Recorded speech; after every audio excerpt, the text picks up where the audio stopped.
So Tesla just added the Model 3 long range back to their online ordering menu, and some interesting things are updated about it. So if we go back, the images all look the same, but you notice the range is less. And why would that be? It's not even just specific range that we've seen as an EPA rating. And my guess is it's not fully EPA rated because there's something new going on. Some think this is Project Highlander. If we look at the delivery dates, the standard range and performance have a May delivery date, and the long range is in June. And the other thing that we're noticing is not only is the range lower, but the tax credit is half.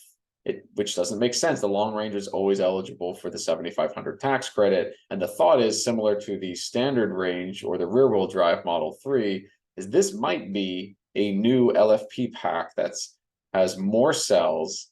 And because LFP packs are less energy dense, hence the range hit of 325, and they'll have a more accurate number once it's fully EPA tested. And that's why the tax credit, which requires the battery in parts of the car to be made a certain percentage in the United States or North America. It is not the case. It is actually from China. And so because of that, it is getting the same tax credit treatment as the LFP rear wheel drive.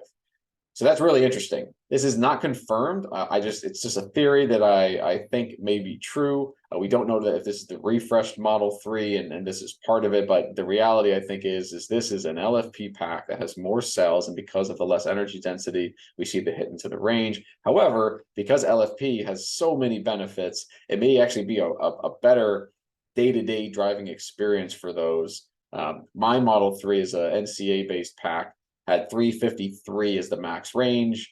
Before it was discontinued on the website, it got up to 358. Right now, I'm still hovering at 341, 342 at 100%, but I never charge to 100%. On road trips, I go really 90, maybe 95%.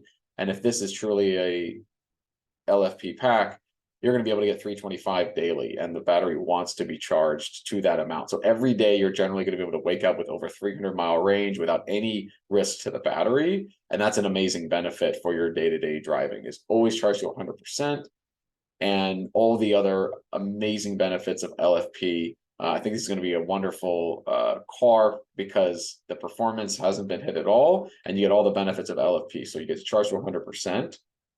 This pack also is a near 1,000,000-mile battery. So the cycle life, fully charging and discharging this over its life is 2 to 3 times more than the battery pack of before. And this can go, based on those numbers, like easily like 700,000 plus miles, which 99.9% of people will never even come close to that in their lifetime. And that's going to the battery degradation just will be so minimal over its life, and it will never be significant where the battery has to be replaced before the other things wear out. So that's like another benefit.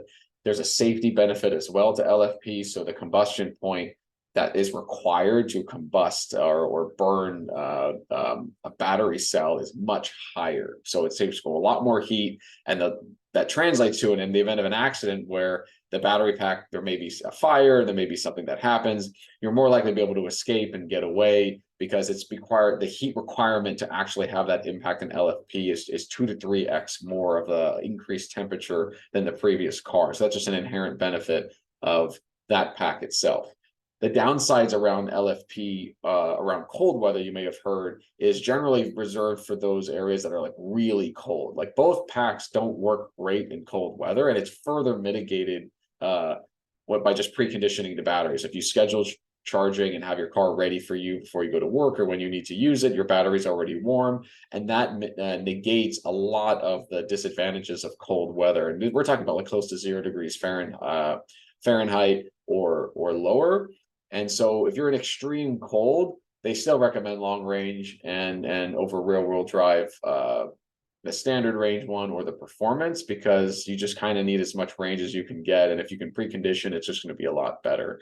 So either way, this is just a wonderful update for this car. We'll kind of see what happens over the coming days, but let me know what you think. Is this the Model 3 long range with an LFP battery? Is it the Project Highlander Model 3 refresh? It could be both, or potentially one leading to another. Let me know what you think, and this is going to be an exciting one. Take care.